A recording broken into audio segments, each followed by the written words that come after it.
So first of all, see the presentation on circular cylinder. I have to describe this. This experiment is related to the last unit, 6 unit, on a drag and the lift. And the title of the today's exercise is about the flow around a circular cylinder using a wind tunnel. Just I have to show the manual.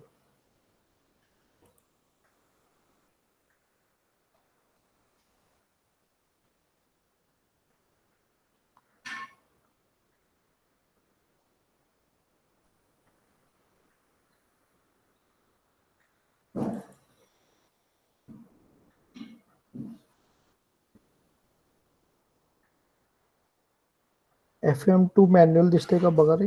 FM2 manual याच्यामध्ये. FM practicals. Okay, got it.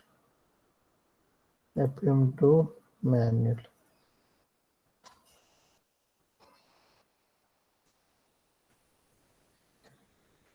Okay, this is the experiment. I'll give you this write-up for this around a circular cylinder that is not given in earlier manual. This is the entire experiment is connected to the FM2 subject. So the title is flow around a circular cylinder. Just I have to describe this. Flow around a circular cylinder. Aim of this experiment is to evaluate the drag and the lift coefficient for a given cylinder. Also to find out the drag and the lift force for the given cylinder. So the drag and the lift force you have to find out, as well as the drag and the lift coefficient you have to work out. Also to obtain the pressure distribution around the cylinder. If you are considering this is a circular cylinder, nature of the cylinder is a circular, then drag force as well as the lift force is acting over there. So the drag force is nothing but it's a component of force in the direction of the motion acting along with the fluid flow. It's called the drag force, and this is given by the equation FD is equal to 1 half CD A into rho V square is the equation. Also for lift force, which is now given, that is the CL into 1 half CL into A into rho V square. This term, rho is the mass density of this air, not for the water. And you have to find out this drag force and the lift force.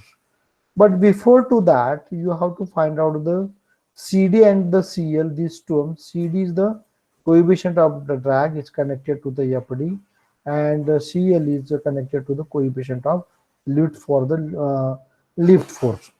Experimentally, first of all, you find out the CD and the CL. How to find out the CD and the CL? You know, this is the effective area, projected area of the cylinder is the L into twice R, or the L into the diameter, that is whole circumference is the projected area, and the coefficient of drag is nothing but FD by A into rho V square by 2. Then you know the integration of this whole term Cp cos alpha into d alpha. Whenever you are finding, if you are plotting the graph in between Cp cos alpha versus the alpha, alpha is the angle of attack, Cp cos alpha is the component, Cp is the coefficient of the pressure.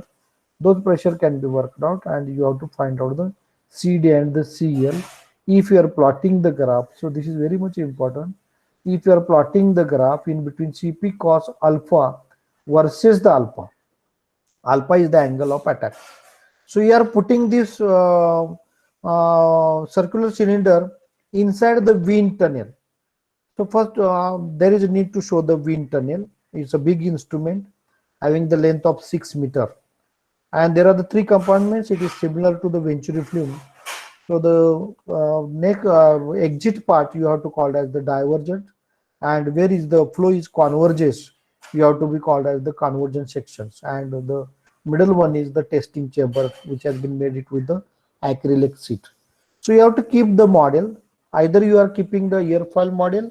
Those model may be the symmetrical as well as the unsymmetrical airfoil model. Now let us keep those devices inside the wind tunnel and go for the testing.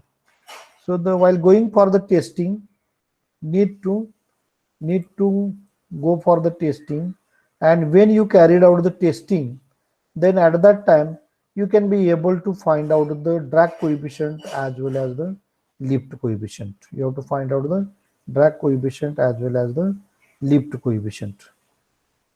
Then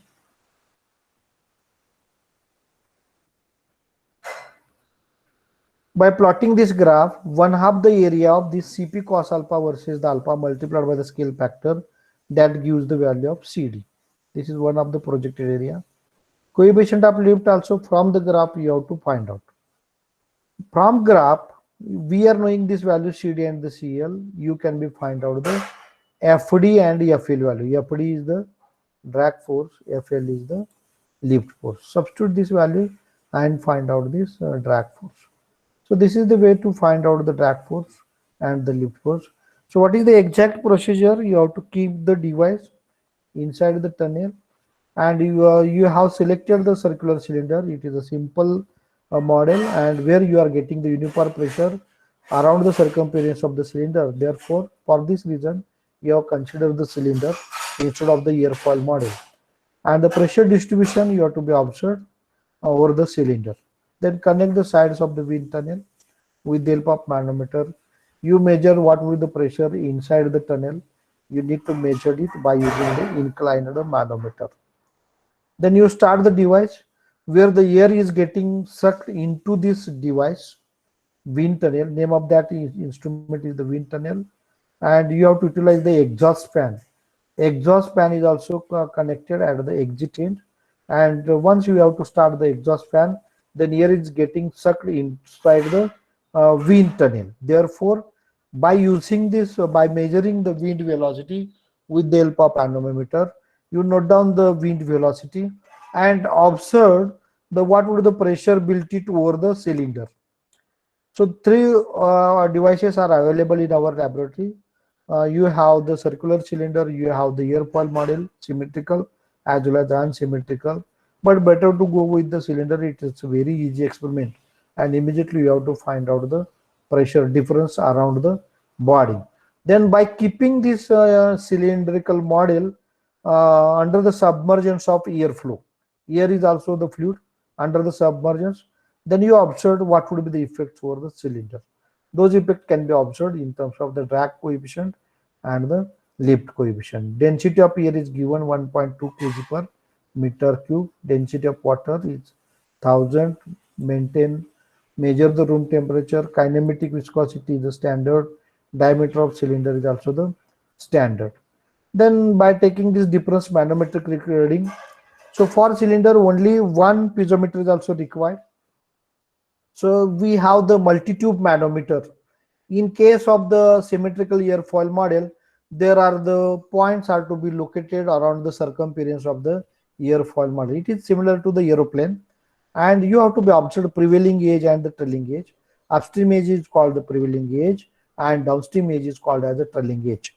And along this surface of this airfoil model, you have to measure the pressure, and those pressure could be measured by using the multi-tube manometer. So there are the 15 nodes around this airfoil model, but for cylinder only one node is sufficient to get the pressure. Then it is connected to any one of the pressure tube or piezometer tube with this multi-tube manometer, and you measure the pressure, and definitely you have to find out this H2 minus H1, and you find out the coefficient of pressure H2 minus H1 value for any angle to the H2 minus H1 for the zero angle. Then find out Cp sin alpha component as well as Cp cos alpha component. So this is the way to perform this experiment and find out the value. So this is airfoil model. You see the shape of this airfoil model, aerodynamic body is a prevailing edge, this is a trailing edge, then you know the span of this. So you need to maintain the aspect ratios, width to the span ratio, and you know these points are to be located around this circumference of this body, and every point is connected to the piezometer tube. So by using the multi-tube manometer, and you have to measure the pressure for each point and find out the pressure difference.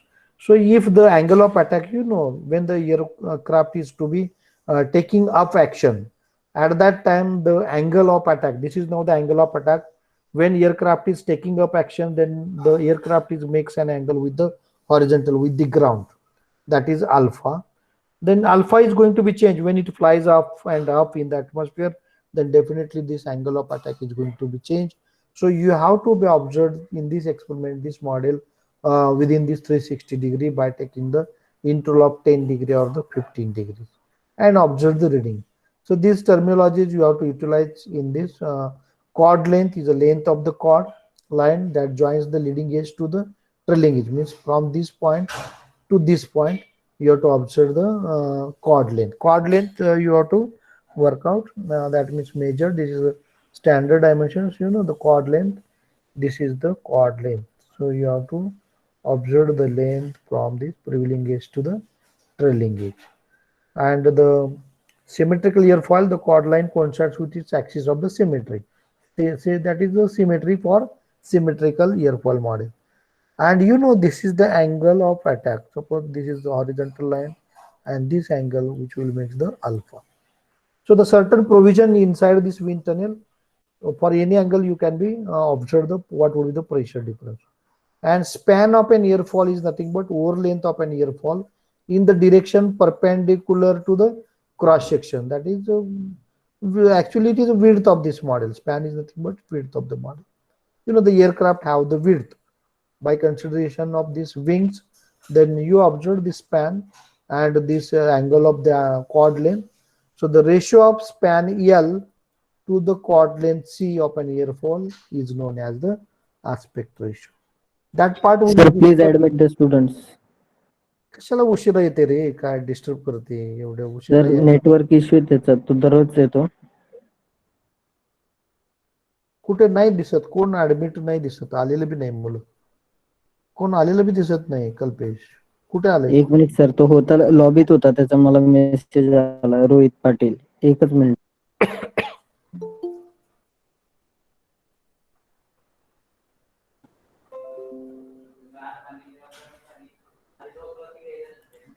And observe this aspect ratio. They need to prepare. This is a wind tunnel device. We have this wind tunnel device having 6 meter length, which is available in our laboratory. So I had taken this device in 2006, and only the two devices are available in our the universities. That is a big instrument. One is with our laboratory, another instrument is available with the Bharati Vidyapeeth. And better to attempt this exercise or this wind tunnel. And these are the observations given here. Okay, let us see the video. Then by looking this video, you can be able to understood the terms and the experiment. Should we start this experiment? Should we start this experiment? Yes, sir. Okay, listen it carefully.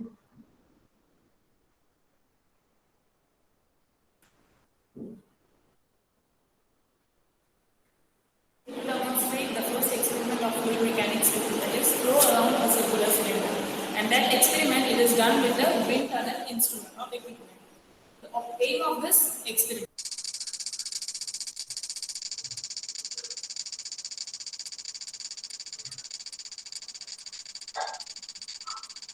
Aim of this experiment it is to obtain and study the pressure distribution around the circular cylinder and to determine the drag coefficient as well as lift coefficient from the obtained pressure distribution. And we do it graphically by plotting the graphs for drag and lift. So now I will be explaining what is this equipment of the wind tunnel. So the wind tunnel it is having an inlet section where it have a divergent section and then we have it to a convergent flow. So that as the area is decreasing, we can increase the velocity of flow inside. And here we have a net covered so that we can maintain a steady flow inside this wind tunnel. So the second section here from this section we will be able to measure the velocity of flow by using a digital anemometer. Third section it is nothing but the test section from where we test our particular objects. It can be aerial cylinder, it can be an aerofoil, it can be any other models. It can be an airplane model, it can be a ship model, whatever models, it can be placed inside and we can study how the pressure distribution occurs on the object. That is the main application of this particular experiment. It is in the aerodynamics or how we can measure. In case of civil engineering, we can study if we have a structure, if we have a tall building, how is the forces acting on the tall building? How can we find out the distribution of pressure or the forces around the building? Can be done with the help of this. The model can be made and placed inside and we can find it out or we can study the pressure distribution. So here the test section, it is made up of acrylic sheet having a dimension 300 by 1000 mm, and inside here we place this is the place that we can open this and place this cylinder inside, which is having pressure tapping. The test section is having pressure tapping. We can measure the static pressure head between the two sections where we have maintained the flow, and the second pressure tapping, it is to measure the pressure or the pressure head between different angles of flow. And then the third section, it is nothing but the outlet section where we have a blower. We have a blower here. We have a blower here which is connected to a motor. The blower is connected to the motor of 7.5 horsepower. So when we start the equipment, what happens? This blower rotates and with the help of the suction force, the fluid is forced inside the wind tunnel. Now I will explain what is the theory behind this particular experiment. That is, if we have a stationary object placed inside or we have a submerged object placed inside a moving fluid, there can be different types of external forces acting on that particular object. There can be surface tension forces, there can be viscous resistance, there can be pressure acting around, there can be gravitational force, compressibility, etc. And due to this external forces acting on the object, what happens? The object will again act the force on the fluid. So this external forces acting on this stationary object, the result of this force, it can be resolved into two components. One component acting along the direction of motion of the fluid, which is nothing but called as the drag component or the drag force or simply drag, and the component of the force which is acting in a particular direction, that is called as the lift force, or which is nothing but lift. So the equation will compute drag force and lift force is given by F equal to CDA whole square by 2 and F equal to CA whole square by 2. Where F is nothing but the drag force, CD is the coefficient of drag, rho is the density, A is the projected area, and U is the velocity. Similarly, we have the lift force, CL is the coefficient of lift, A is the projected area, rho the density, and U the velocity. So from these two equations, we will be able to compute what is the value of CD and CL, and then we will do it. And in our particular experiment, what we do is we do find out the value of coefficient of drag and lift graphically. That is, if we consider a cylinder which is held whose axis is held in a direction perpendicular to the flow of a real fluid, having a cylinder having a radius r, and we consider that an elemental pressure force delta T is acting on a section which is acting at an angle delta theta, so that the resultant can be divided into or resolved into two, that will be having a direction in the direction of force, which will be the drag component, and in the direction perpendicular to the direction of motion, so will be the lift component. So delta FD and delta F that is equal to delta T cos theta and delta T sin theta. So that from these two we will be able to compute both the value of CD and CL. CD will be nothing but half of integral CP cos theta d theta. So that by computing or by plotting the graph of CP cos theta versus theta and finding out what is the area under the curve, so that instead of integrating we find out what is the area under the curve, and then we can be able to compute what is the value of CD. That is CD is half of pi by 180 area under the curve CP cos theta versus theta, and CL it is coefficient of lift is nothing but half of pi by 180 area under the curve CP sin theta versus theta. Now we'll see how we can perform this experiment. First we have to switch on from the main power light, then we have to switch on the instrument gear. After that, by pressing the green button we can on the instrument. This knob, it is to increase the flow inside the wind tunnel. So we can decrease and increase the flow inside the wind tunnel. Here we have the lift and drag peak indicator, that is in kg.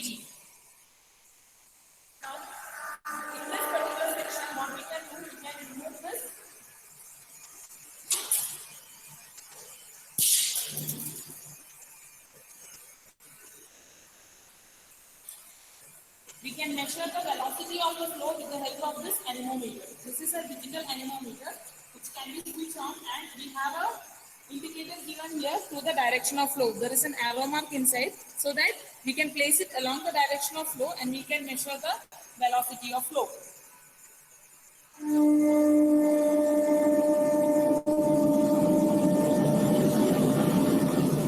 So by placing the anemometer inside, we can measure the velocity of flow.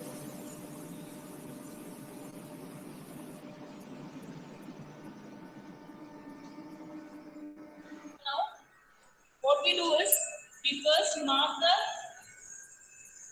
base reading in the manometer so that we can find out what is the difference in the pressure head. Similarly,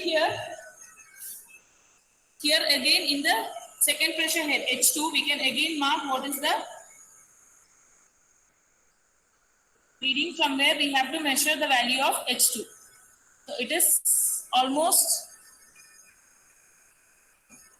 at 50.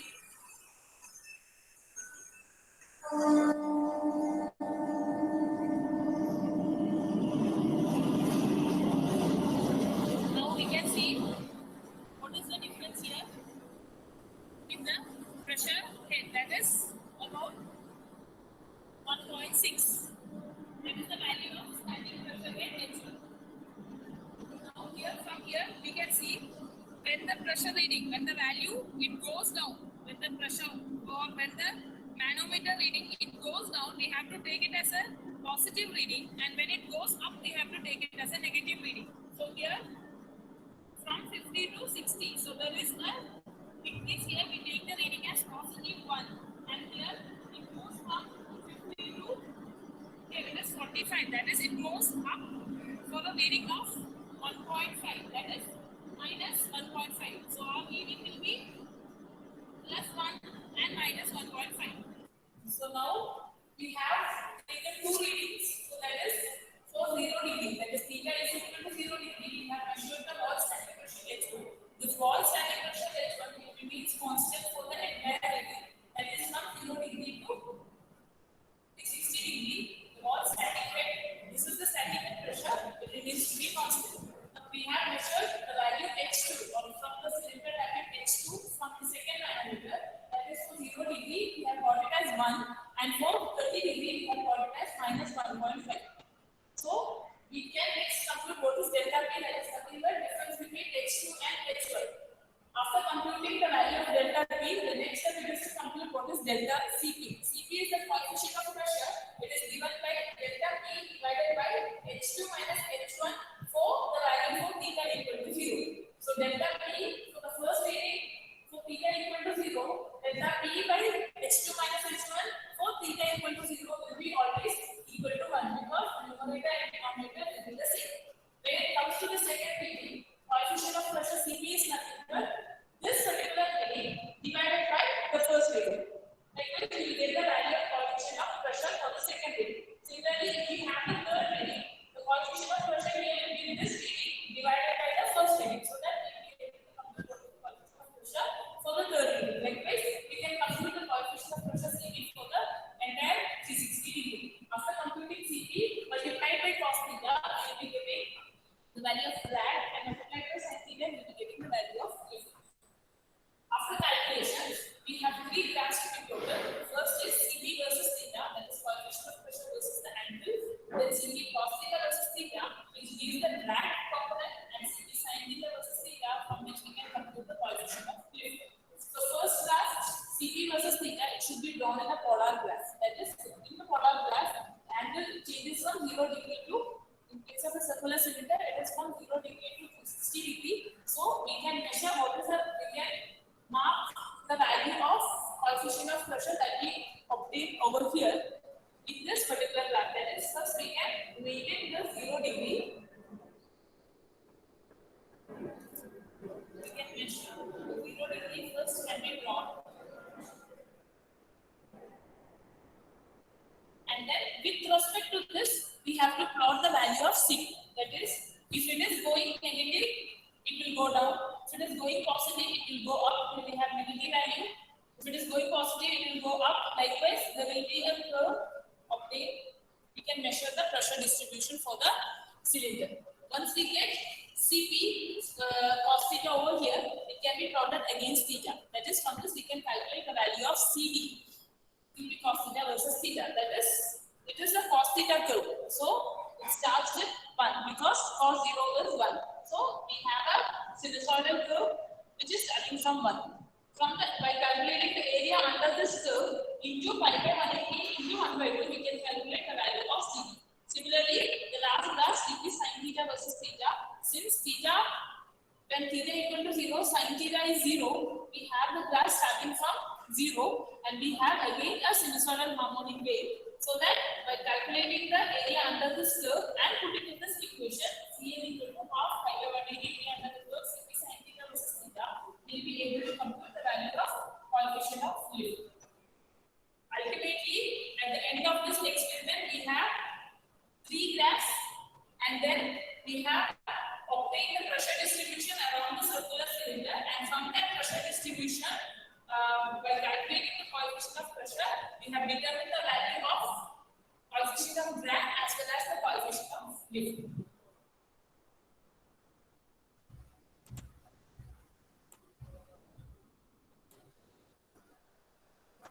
Do you understand? समझला का नहीं experiment? All Yes, up sir. clear this experiment or you didn't understand this? Yes sir, पण आता रिडिंगचं काय करायचं sir?